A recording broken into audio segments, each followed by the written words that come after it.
समझाते हुए कहते हैं कि जब जब संकट आया तब तब भगवान के भक्तों को ही सताया गया,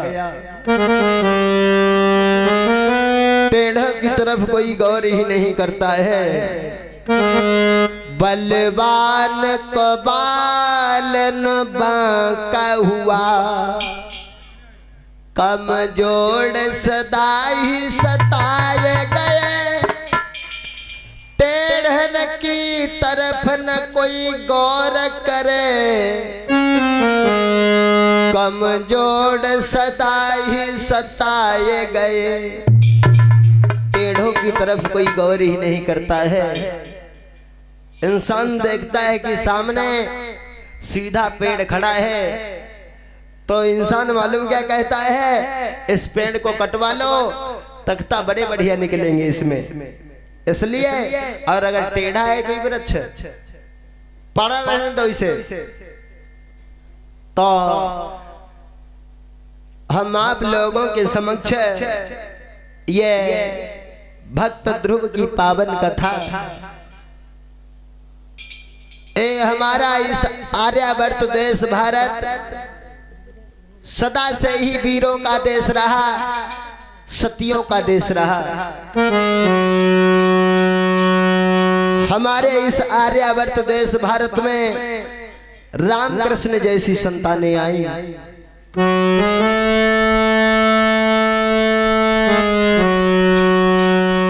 सदा से ही वीरों का देश रहा है, सतियों का देश रहा। तो ये भक्त ध्रुव की पावन कथा जो हम आप सभी भक्तों के समक्ष पहुंचाने का प्रयास कर रहे हैं, तो आइए सज्जनों, इधर श्री सुखदेव जी कहने लगे, महाराज परीक्षित, भगवान की कथा को तुम मन से श्रवण करना, तुम्हारा कल्याण जरूर हो जाएगा। परीक्षित कह रहे हैं, सुखदेव जी मैं मन से ही भगवान की कथा को श्रवण करूंगा। भगवान तुम मुझे भगवान के पावन चरित्रों को श्रवण कराइए।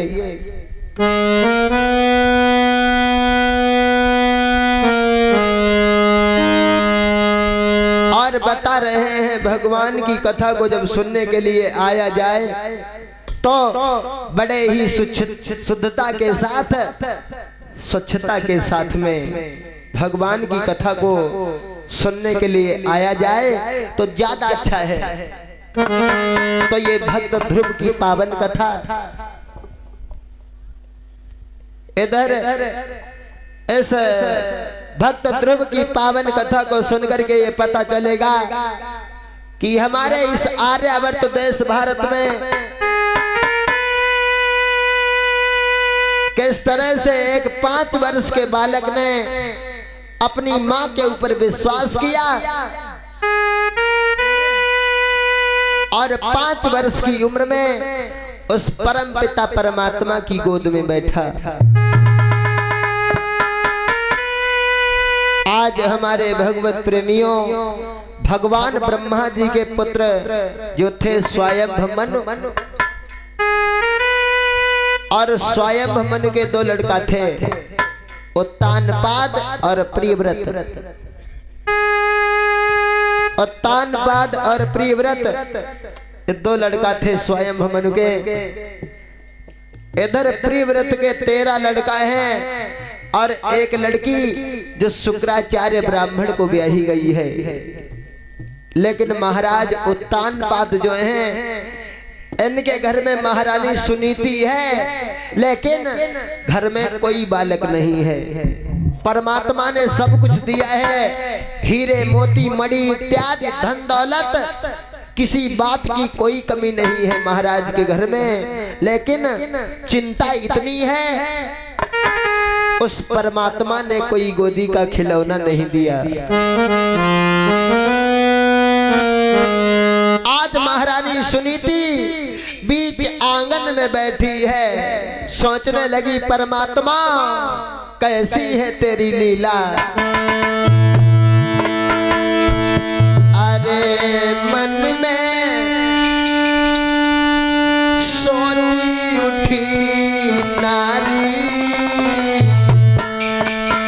जाने का लिख दई कर मन में।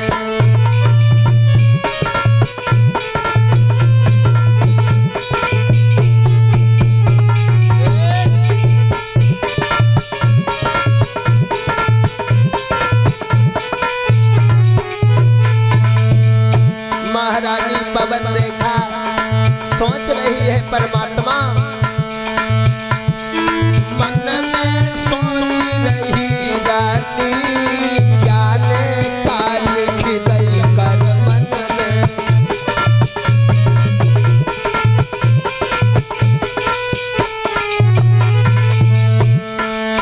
पता नहीं हमसे कौन सी भूल हो गई है,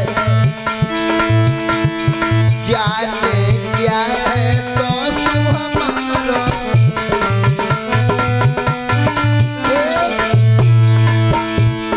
जाने क्या है तो हमारा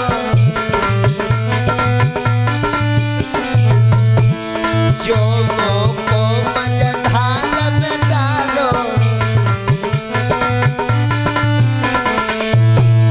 मन में सोच रही रानी जाने का लिख दई कर मन में।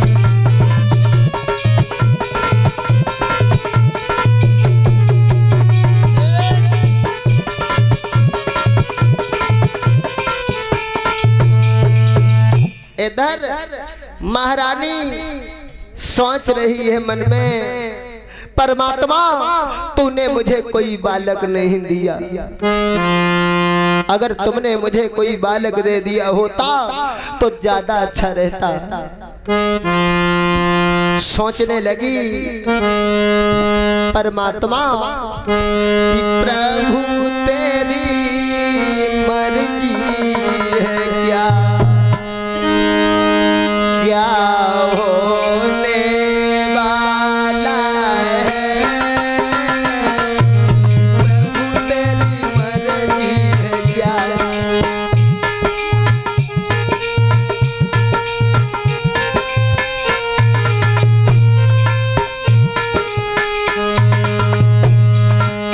परमेश्वर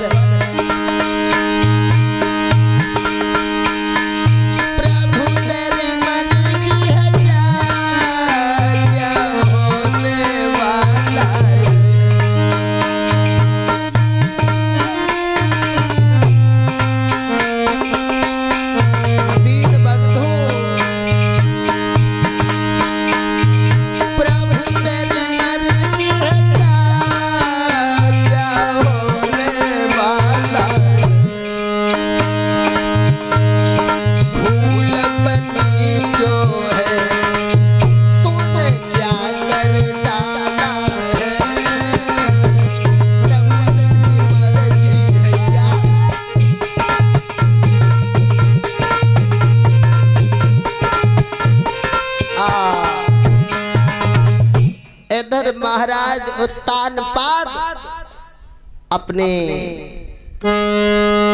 दरबार में बैठे हुए हैं। तब तक सोचा चलो आंगन में चलते हैं महारानी सुनीति के पास। और महाराज उत्तानपाद जो हैं ये बड़े ही आदर्श राजा हैं, प्रजा के नर नारी इनका बड़ा ही सम्मान करते हैं। आर नीतिवान भूपाल सुनाऊ हाल सभा के भाई, आरे पतिव्रताशील स्वभाव की सुनीति प्रार्थना प्यारी।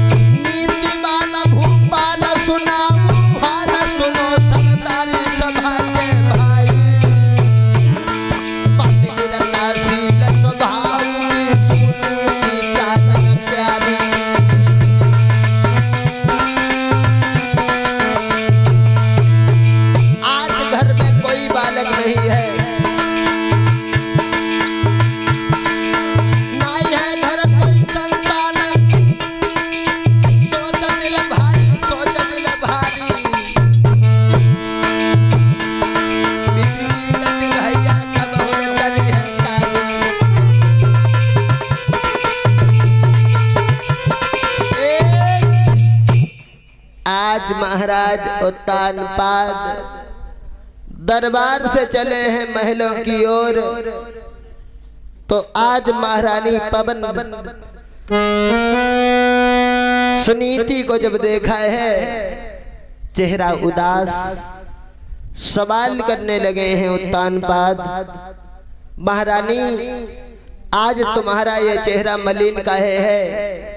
तुम्हारे चेहरा के ऊपर ये उदासी काहे है? क्या कारण है? महारानी कहने लगी, है महाराज बरसें हो गई हैं, बरसों से घर में कोई बालक नहीं हुआ है। तो उत्तानपाद समझा रहे हैं, महारानी समय से पहले और किस्मत से ज्यादा कभी कुछ किसी को नहीं मिलता है। इसलिए जब समय होगा तब तुम्हारे गर्भ से बड़ा सुंदर बालक होगा। सुनीति कहने लगी, महाराज अरे नगर के लोग, प्रजा के लोग पता नहीं कैसी कैसी बातें करते हैं। कोई तो हमें बांझ कहता है, कोई तुम्हें कमजोर बताता है। और उत्तानपाद कहने लगे, महारानी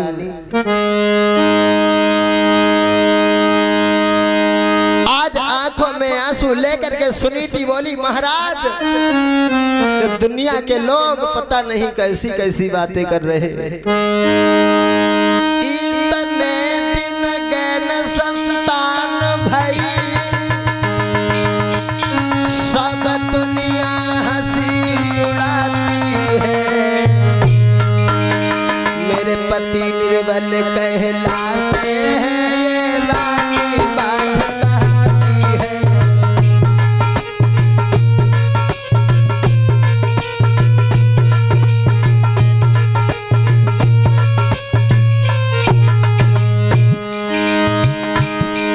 इतने दिन गैन संतान भई, सब दुनिया हंसी उड़ाती है।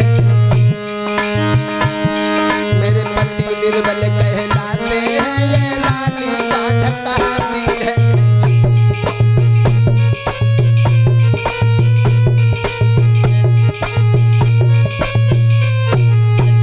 उत्तानपाद कहने लगे, महारानी व्याकुल होने की कोई जरूरत नहीं है। कहा है बिल्कुल मत व्याकुल हो, बालक जरूर पैदा होगा। आज हमारे भगवत प्रेमियों उत्तानपाद कह रहे हैं, जो किस्मत में लिखा होगा वही होगा।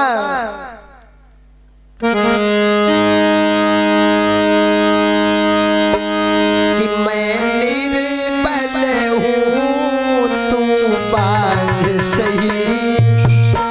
कहने दो जो दुनिया के लोग कह रहे हो कि मैं निर्बल हूँ, तू बांझ सही। ये केवल मन का हीला है।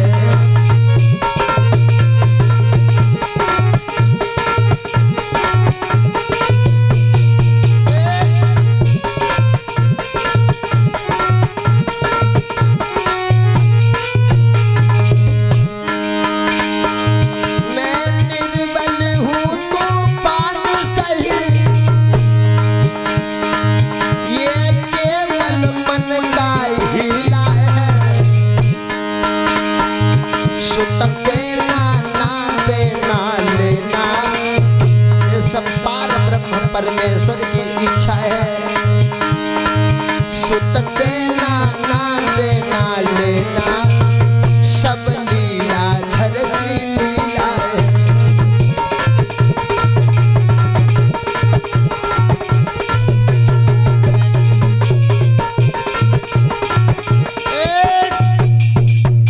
उत्तानपाद कहने लगे हैं, महारानी सुत देना ना देना और दे करके छीन लेना, ये सब पार ब्रह्म परमेश्वर की इच्छा है महारानी।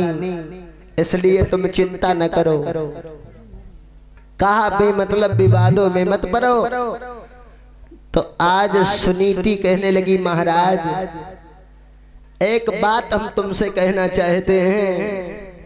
और तान बात कहने लगे महारानी कहो क्या कहना चाहती हो हमसे।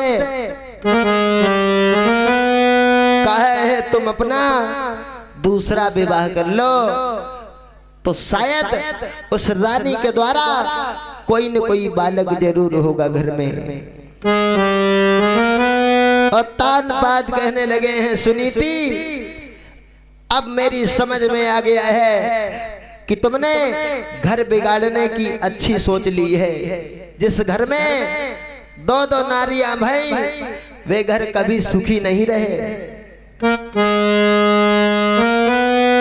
कहा ऐसी बात कहने से पहले शायद तुमने एक बात नहीं सोची होगी। कहा कौन सी। कहा सुनो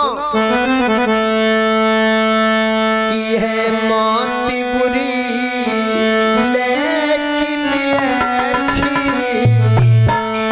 और तानपाद समझा रहे हैं कि घर में सौत ना आए लेकिन चाहे मौत आ जाए। है मौत बुरी लेकिन अच्छी एक ही बार तो आती है।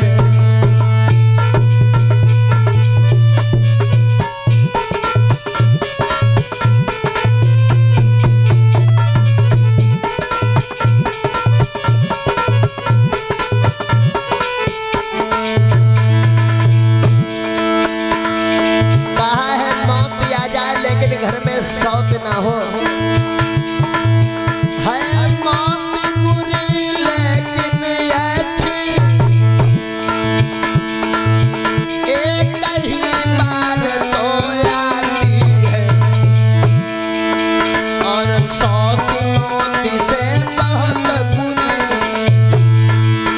और सौत मौत से बहुत बुरी छाती राती जलाती है।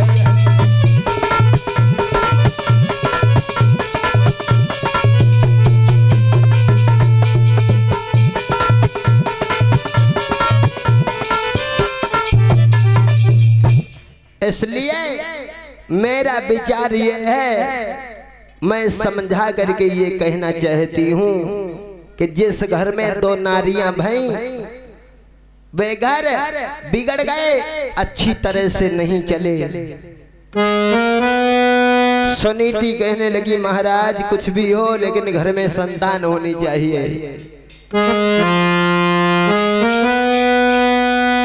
मैं कांटों पर भी अपना जीवन यापन कर लूंगी लेकिन घर में बालक होना चाहिए। आज हमारे भगवत प्रेमियों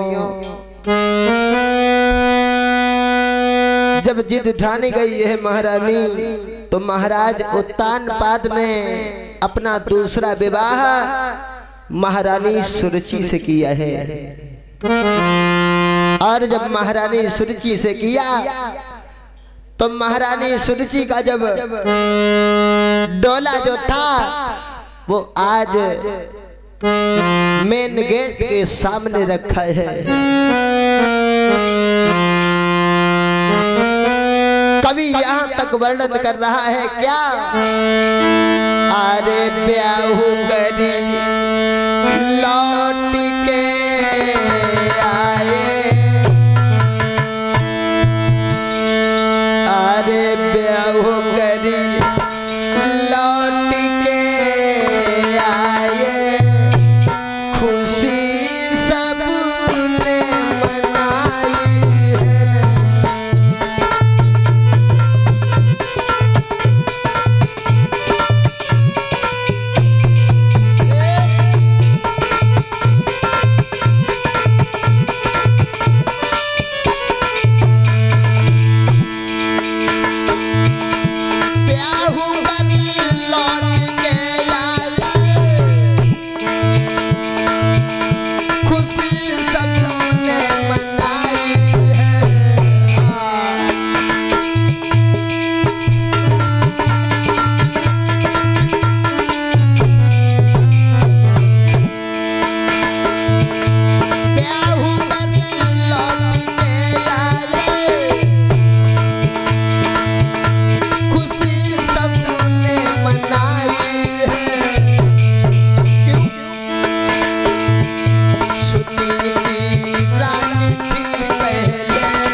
डोला आ गया, द्वार पर आ गया डोला,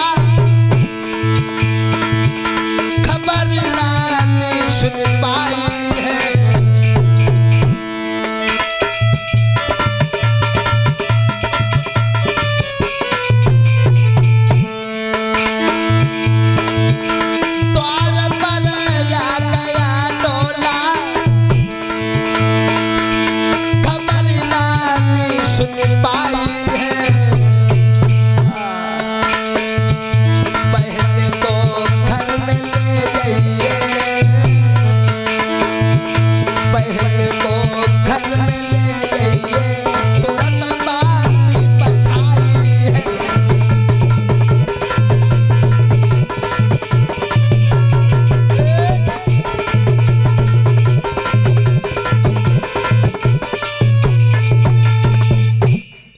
आज महारानी सुरजी का जो डोला था वो राजमहलों के मेन गेट पर खड़ा है।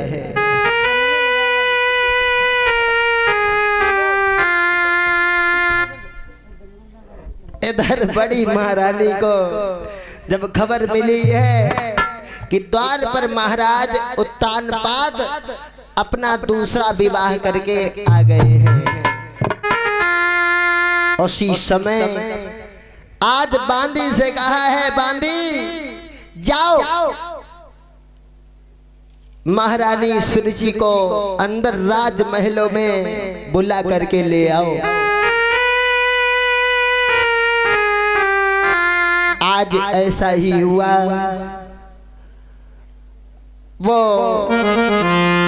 दासी गई द्वार पर, आवाज लगाई, महारानी सुरुचि तुम्हें बड़ी महारानी सुनीति ने राजमहल में बुलाया है। आज जैसे ही महारानी सुरुचि ने बड़ी महारानी का नाम सुना, पैरों के तले से धरती खिसक गई। ये क्या हुआ? कहने लगी, उत्तानपाद तुमने तो हमसे कहा था कि हमारे घर में पहले से कोई रानी नहीं है, लेकिन ये दासी कह रही है कि महलों में तुम्हें बड़ी महारानी बुला रही है। ये क्या है? कह रही है मुझे सौत बिल्कुल पसंद नहीं है। और सुनो उत्तानपाद, ऐसा ही नहीं, मेरे पिया सौत की भस्म मोई नाई सुहावे,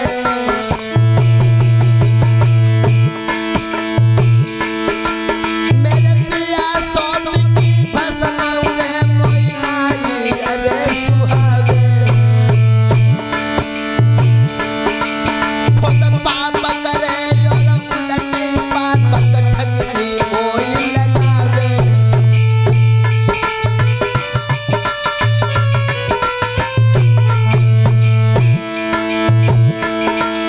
सुरुचि कहने लगी है, जब तक घर में सौत रहेगी तब तक मैं अंदर कदम भी नहीं रख सकती हूँ। महाराज मैं अब घर में जाऊंगी, मूड़ पलक के द्वार पे सैया मर जाऊंगी। सोई सुन छोटी की बात हो सुराजा कोया वो है, सोई सुन सुनी की बात हो सुराजा कोया वो है।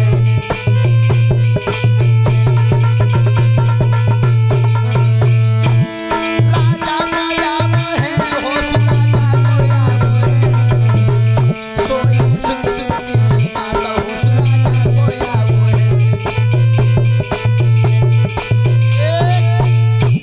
आज इधर कहा है कि जब तक घर में सौत रहेगी तब तक मैं घर में अंदर नहीं प्रवेश कर सकती।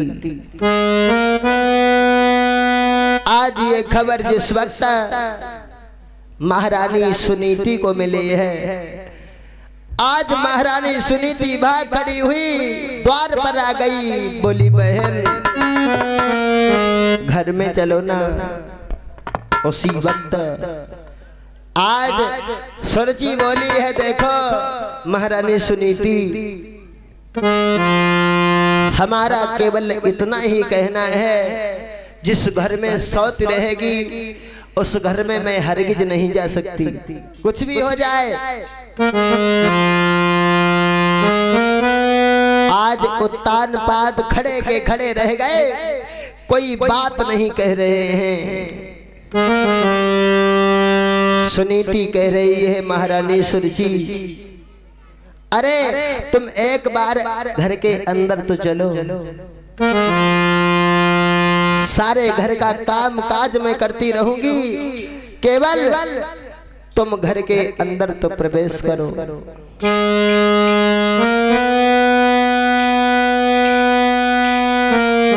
हुआ ऐसा, हमारे भगवत प्रेमियों, कह रही है कि मैं सारे घर का काम काज करती रहूंगी, तुम्हारी दासी बनकर के मैं रहूंगी, लेकिन महारानी बस इतना कहना है, तुम अंदर चली चलो। आज हमारे भगवत प्रेमियों, महारानी सुनीति कह रही है, अरे चलो संभालो जा घर को, मैं तेरी दासी बन जाऊंगी।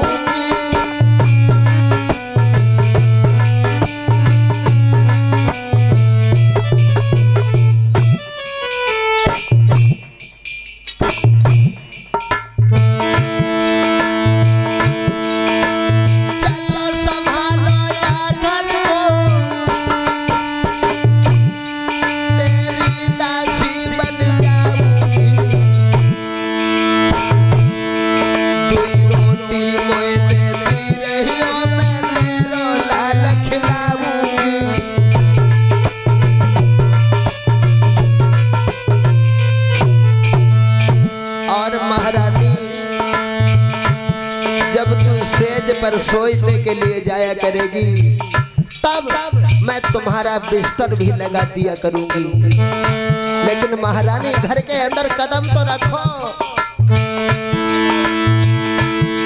तू सोवेगी जब सजिया पे मैं तेरे पैर दबाऊंगी,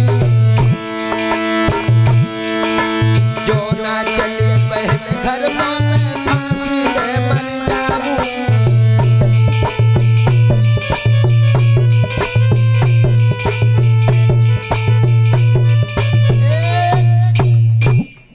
आज महारानी हीन भावना से बोली है, अरे परमात्मा, तूने एक बालक के पीछे हमें कहां से कहां पहुंचा दिया।